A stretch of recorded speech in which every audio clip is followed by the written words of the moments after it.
Listen, if you are struggling with obedience, if you're struggling with taking that next step on whatever the plan is that you wrote, whatever it was that God told you to do, if you're struggling to just move forward, you may not actually have an issue with obedience. You might actually have an issue with doubt. And I want to use 1 Samuel chapter 15 to teach you how to look at your resistance, because that's what it really is, to taking that next step that you need in order to walk into your promise, walk into your blessing, or just to walk into that next level in your relationship with God, and doing so with an obedient heart posture. So if you are struggling with this and this is piquing your interest, I want you to go ahead and grab a notepad and a pen and get ready to take some notes. All right. So we're going to start off turning to 1 Samuel chapter 15. And to give you a little bit of context of what's happening here, Saul was instructed by God to go to Amalekites, defeat them, and kill and destroy everything. Okay. Everything. No survivors. But instead, baby Saul didn't listen. He destroyed most things. However, he spared their king Agag and decided to keep the best and finest selection of the livestock, whether it's oxen and sheep. He decided to spare them and keep them for himself, right? Now, here's the problem with this. God's instruction, the obedient step that Saul was supposed to take, was to destroy everything, no survivors, right? But Saul took it upon himself to keep things and to spare Agag, their king, right? And because of this, the consequence was that God rejected Saul as king and decided to raise up David as king. So here we are with Samuel having a conversation with Saul, and he says, 1 Samuel chapter 15, verse 22, and Samuel said, hath the Lord as great delight in burnt offerings and sacrifices as in obeying the voice of the Lord? Behold, to obey is better than sacrifice, and to hearken, listen unto the Lord, than the fat of rams. For rebellion is as the sin of witchcraft, and stubbornness is as iniquity and idolatry. Because thou hast rejected the word of the Lord, he hath also rejected thee from being king. There's a lot of juicy points here. But the first thing that I want you to do is just think about Saul as a human. Like, he was a human, but sometimes when we read these stories and this history about the characters in the Bible that we learn about and study, and we go to plays at our churches to watch, we dehumanize them and we start looking at them as these fictional characters, as if they're Iron Man or Superman or the Joker. But we don't think about them as humans just like us, dealing with emotions just like us, dealing with sin and flesh just like us. So I want you to take a moment and just humanize Saul for a second. Could you imagine going into this land and God gave you victory, and you see these healthy livestocks and all these things that you're like, why would I destroy this and just let it go to waste, right? Now, you may be saying, I don't think like that. But I'm sure if you pause and take a moment to reflect over your life, there are things that God told you to do that absolutely did not make common sense to you. You're like, God, why would I do that? God, what sense does that make? God, this is a waste of my time or energy or of resources. I beg to argue that maybe Saul was looking at the livestock and looking at all this accumulation and thinking, why waste this? Because it specifically says earlier in that chapter 15, verse 7, and Saul smote the Amalekites, blah, blah, blah, blah, blah. Actually, let's come down to verse 9. But Saul and the people spared Agag and the best of the sheep. He spared the best of the sheep and the oxen, so on and so forth. So when someone sees something that is special or fine and valuable, it might be hard for them to say, let me go ahead and destroy this. Especially in this day and age where a lot of us are struggling paycheck to paycheck. A lot of us don't know where our next meal are going to come from. Poverty is at an all-time high. We are in this mindset that Saul may have very well been in of, why would I waste this? Now, granted, Saul was king. He had a lot going for him. He had a lot of blessings, but I wonder if that greed, if that fear, because we're going to talk a little bit about emotions, I wonder if that fear of ever going back to what he didn't have may have led him to say, no, I'm going to spare this, and I'll give sacrifices to appease the Lord. A lot of times we try to appease God by doing something else, but it's not what God told you to do. Now, how many times have you asked your spouse or your friend or someone to do you this favor, and they did everything but that? And you're like, I asked you to do this. And they say, well, I did this, this, and this. And it's like, great, wonderful, but I asked you to do this. If they don't do the thing that you asked them to do, it can cause some resentment, some frustration, because yes, they were kind and they tried to do all these other things to appease you. But if they don't do the thing that you told them to, and they were disobedient in that sense, then it doesn't actually help the relationship. It doesn't actually benefit you. It doesn't actually make sense. And that's exactly what Samuel is explaining to Saul. Yes, you're doing these sacrifices, but God has greater delight in obedience. So think about in your life, how many times you try to appease the Lord with, well, Lord, I'm going to stop doing XYZ, but he asked you to stop doing this. Let's put in some real examples. How many of us, God told you to stop sleeping with people and to save yourself to marriage, but you're like, that's too hard right now. So God, instead, I am going to stop smoking and drinking. He asked you to stop sleeping around. He didn't ask you about that smoking and drinking right now. That's cute. That's great that you wanted to take this step of trying to do something that you know God also wants you to stop doing. But what he asked you and gave you the instruction for is to save yourself to marriage. And it's important to follow the instruction because we never know what's tied to it. Here we see that Saul cost himself his legacy and his position as king because he didn't realize what was tied to his disobedience. So he's giving these sacrifices thinking that that's going to appease the Lord, but it's not. And Samuel came to warn him and to tell him of the consequences that he will experience because of his disobedience. So as we look at Saul, we see that human side of him that was trying to appease the Lord, but was still disobedient. That human side of him that reacted out of his emotions. If we could imagine being in that situation of, I don't want to waste this. Why would I waste this? Let me keep this. Now, I'm going to deal with the fact that he spared the king as well. I believe that is a little bit more tied to pride and the fact that he wanted to boast about this accomplishment, that this achievement that he forgot the Lord gave him. The Lord delivered them into his hand and allowed him to have victory over the Amalekites. So there's a lot happening in this scripture. There's the pride, there's the greed, there's the fear. And I like talking about these things that we tend to just brush over and we just want to look at surface level. Because when we talk about the human emotions, it helps us understand ourselves in these stories. It helps us to be able to relate a little bit more. And when we can relate to the people in the Bible that we read about, it gives us empowerment, it gives us strength, and it gives us clarity for the circumstances that we will encounter and have encountered in our life. The battles that we face and are facing right now as we're trying to just get this thing right for the Lord and to do what God has called us to do and be who he has called us to be, right?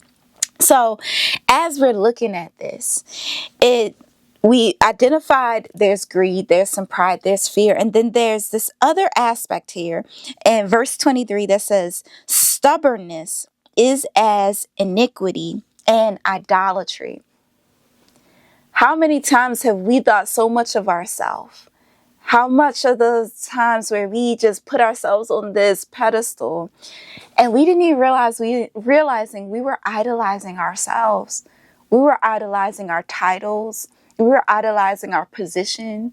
Yes, I call you guys kings and queens because I'm trying to call you to a higher level of thinking, a higher position within yourself.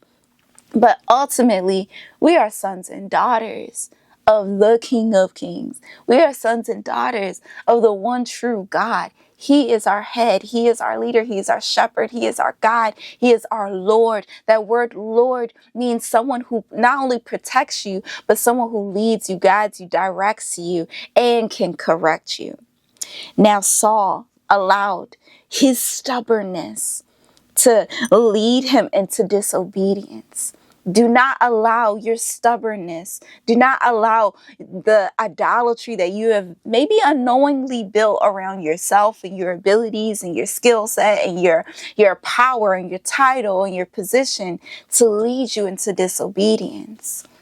Now, you might be saying, well, Diamond, where does doubt come in all this? I want to argue that perhaps Saul was doubtful because we see pride, greed, stubbornness. We also see fear. That's telling me something about the mindset he was in, that at the very core, he was doubtful. And I say this because if you are moving in fear, there is something that you are doubting or uncertain of. If you are stubborn, there is something that you are resisting against because you think your way is better. So you have to ask yourself, what is it that I'm not believing in? What is it that I'm not trusting in? If you have pride and you're thinking so big and highly of yourself, you need to ask yourself, okay, why am I depending more on myself than God? Because as believers, we know we're supposed to depend on God. So what is causing me to think that I'd be safer trusting in myself than trusting in God? What is that problem there that I haven't addressed? What is it that I'm not believing God for? Or what is it that I'm doubting about God? So, and then greed, of course. As I was saying, we are in this world right now where economy is looking a little cray-cray, if we're just being honest. It's looking a little cray-cray. And so I imagine that though on the surface, Saul had all these things. He's king, wealth, all of that.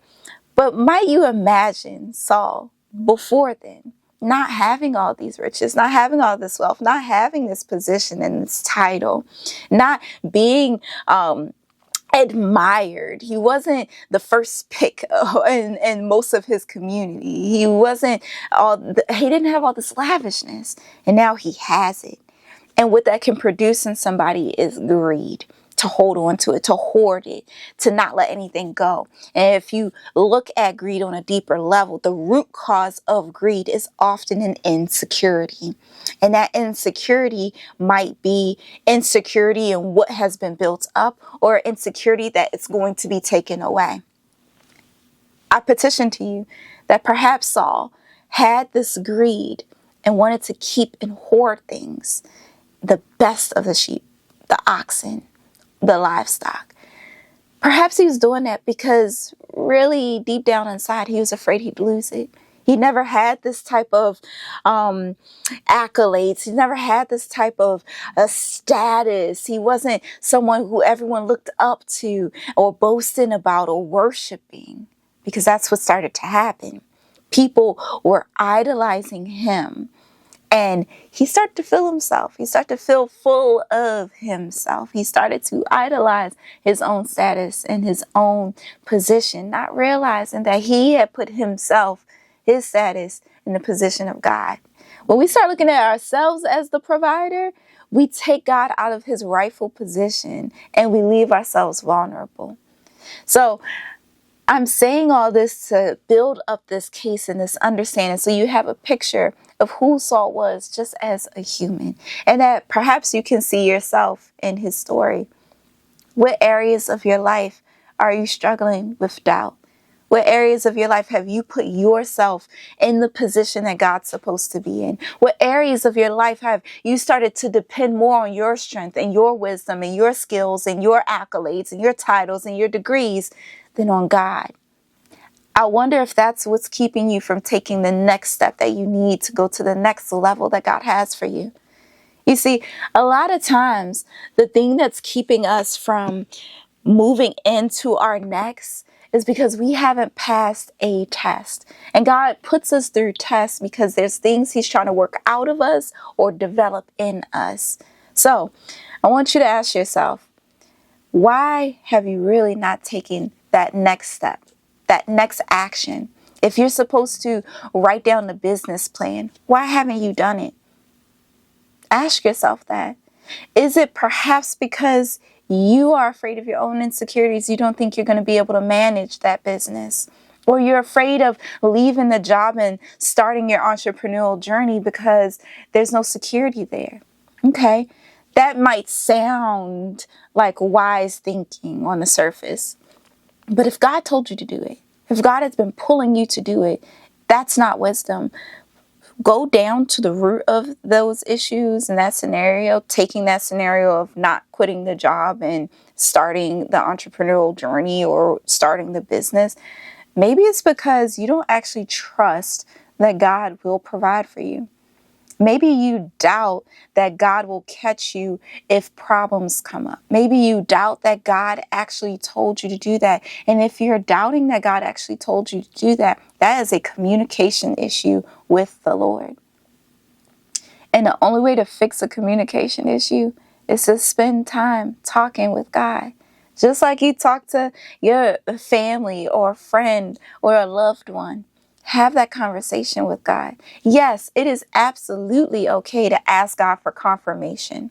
A lot of times we try to over spiritualize it and we say, oh, I don't want to be disobedient. I don't want to do something that's going to dishonor God, or I don't want to move on something that God didn't tell me to do. And so we say that we're not acting in obedience because we are actually waiting for confirmation. But that's not true. What's actually happening is you're afraid and you haven't taken that next step because you are doubting God. And if you're doubting God, if you're wondering whether or not He's going to catch you, have that conversation with Him. But once He answers, move. A lot of people, they wait for that confirmation. Great. You get the confirmation and you don't move. If you don't move after you've been given confirmation, that is no longer you trying to be obedient. That is you doubting God. That is you wrestling with insecurities. That is you maybe facing some of these very problems that we just acknowledged that King Saul was facing. Whether it's relying too much on himself or relying too much on what he has, his titles, his status, or maybe there's greed involved, whatever emotion, whatever wrestle that you're having within yourself, you need to confront it and be honest about it, because that's the only way you're going to actually experience breakthrough, healing, and transformation, right?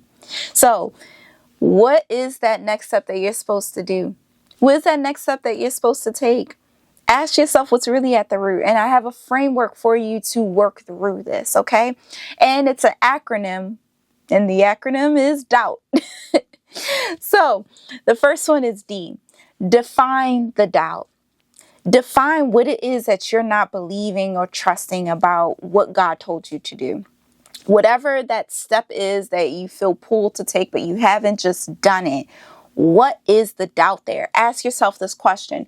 What exactly am I questioning right now? Am I questioning, let's say the example is that you are supposed to write the book, but you still haven't taken that step to start writing the book. All right. What is it that you're questioning about this book?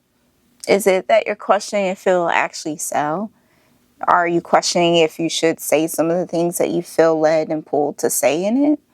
Are you questioning if it's worth your time and effort?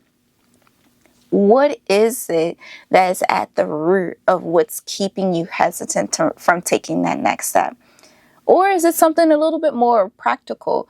You don't know how to start. You don't know where to start. Okay, that's something you can problem solve, baby. All right. You have ChatGPT, you have Google, you have all types of AI platforms that can give you plans and give you steps to take. You have mentors. You have YouTube University, where you can study how other people have started their books and the strategies they take. You have books that you can go check out of your library on how to write a book. They literally have books about how to write a book. Okay? There's no excuse if your doubt is actually connected to an issue of strategy or tactics or how you can practically move forward with that next step. You just need to do the homework and do the research. And once you do that, your next step should be to move in action. If your next step is not to move in action after those questions have got answered, then you are back at square one. What is it that you are actually afraid of taking the next step on? What exactly are you questioning right now? Are you questioning God? Are you questioning yourself? Well, if you're questioning yourself, then that means you're not relying on God, because it's not about you. It's about what God told you to do. It's about what God gifted you to do and skilled you to do. If you're questioning God, that's a relationship issue, and we're back to square one again. You need to have a conversation with God. God, help me trust you. God, show me who you are in this season of my life as provider, as leader, as a guide, as shepherd. Help me to understand what you want me to learn about you in this season so that I can move in obedience, confidence, and trust. Okay? The next one is O. Observe the emotion. When we looked at Saul just now, we saw several emotions that he was probably wrestling with when we just looked at him as a human, like you and I. We saw there could be fear, there could be doubt, there could be insecurity, there could be some stubbornness, all these different things that were coming up for him. I want to ask you, what's the emotion that's coming up for you? Is it fear? Is it insecurity? Is it shame? Because maybe what it is that you feel pulled or called to do is requiring you to expose a vulnerable part of you. And you don't know how people are going to receive that. Maybe you're unsure if people are going to respond with love and support, or if they're going to respond with resentment or embarrassment for you, or just not be supportive. Define the emotion. Ask yourself, what am I feeling as a result of the doubt? What am I feeling as a result of that next step that I'm supposed to take? And then once you identify the emotion, be honest about it. Validate the fact that you feel that way. Examine what you're feeling about that. How is it manifesting for you? Maybe it's manifesting in the fact that you're isolating from those people who could very well support you in taking that next action step. Maybe it's manifesting in a way of you just staying busy on all these things that you're not supposed to be worried about, so that you have an excuse to not do what you were actually instructed to do, right? So be careful as you examine your emotion and really dive down into it, dissect it, and look at its root. And then there's you. Understand the instruction. Know what God actually told you to do and have clarity on it. Write it out. Don't just think about it in your head. Write it out and put it somewhere that you're going to see it daily. Because when you see that instruction, that clear instruction, and you write out the plan for that instruction and you post it somewhere, it increases your follow through rate. And it encourages you every single day to stay focused on what your main thing is. So that when distractions come up, every single day you're seeing those instructions. Every single day you're seeing that vision. Every single day you're seeing that plan. And you have no excuse to not follow through, because you're staying focused on what God called you and told you to do. And if you're struggling with knowing, okay, what is the instruction? What is it that God actually told me to do? And you're lacking some clarity there. Start off with asking yourself this, because this idea, this assignment, this plan didn't just come out of nowhere, right? It started with a day where you had this idea pop in your mind, and maybe you dismissed it, but it kept coming back up. That was God kind of speaking to you and starting to plant those ideas in your mind and in your heart. Okay. Now, of course, we want to use wisdom and discernment, bring all things back to the Lord in our prayer time, and wait for instruction. But God is pretty clear and direct. So your waiting shouldn't be years on a step that you know was supposed to be within a couple of days. So I want you to ask yourself this: what did I already decide I was supposed to do? When you ask yourself that, I want you to think about before doubt, before fear, before anxiety, before shame or insecurity, before all of that set in, what did you already decide you were supposed to do? Before you start talking with your family about your plans, what did you already decide you were supposed to do? Before you started getting worried and anxious and insecure, what did you already decide you were supposed to do?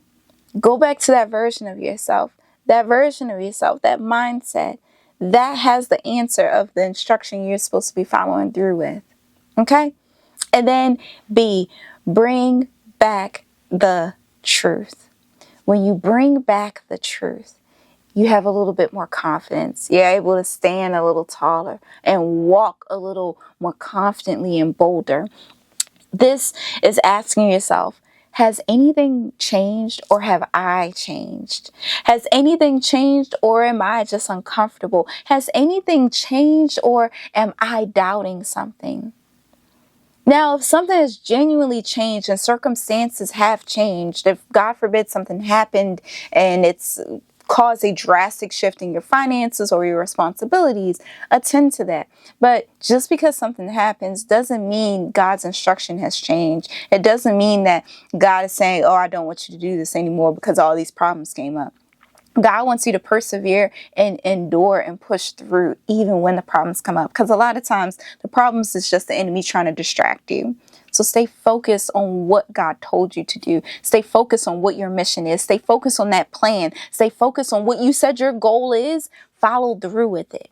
And no matter what, you have to be all in on it and say, no matter what comes my way, no matter what tries to stop me, I'm going to follow through with this plan. I'm going to follow through with this mission, and I'm going to complete these goals that I've set for myself, that God's placed on my heart. I'm going to bring that vision, that idea that He gave me and entrusted it to me. I'm going to give it my all, and I'm going to make it happen because nothing has changed. And even if things did change, God's instruction didn't. My goals didn't.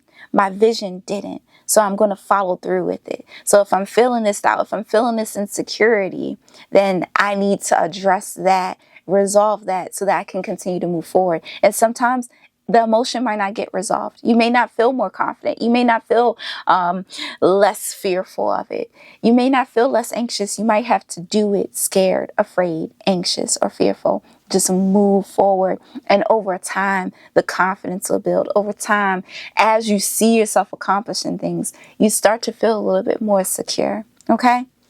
And then lastly, take the obedient action.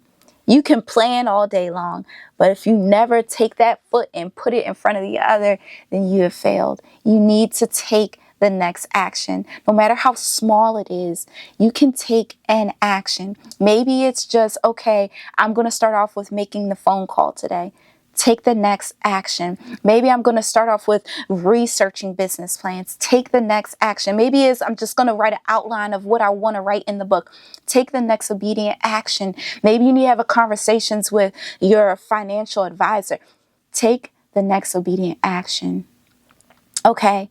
And as you do that, you will see yourself start to make progress over time. Every single day, ask yourself, what is the next obedient action I could take today? And if it feels too big and overwhelming, make it a little bit smaller. And surely, bit by bit, you will get to where you're supposed to go. Now, I do have some resources in the description below that I hope help you. There's the Hey King and Hey Queen devotional. These devotionals get you to start thinking like this from this framework of taking that next step.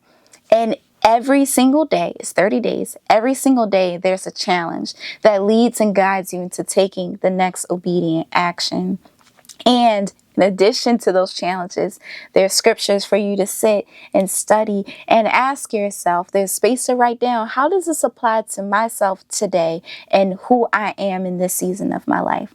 And in addition, there's also a letter that I wrote to you for each day to encourage you, to motivate you, and inspire you.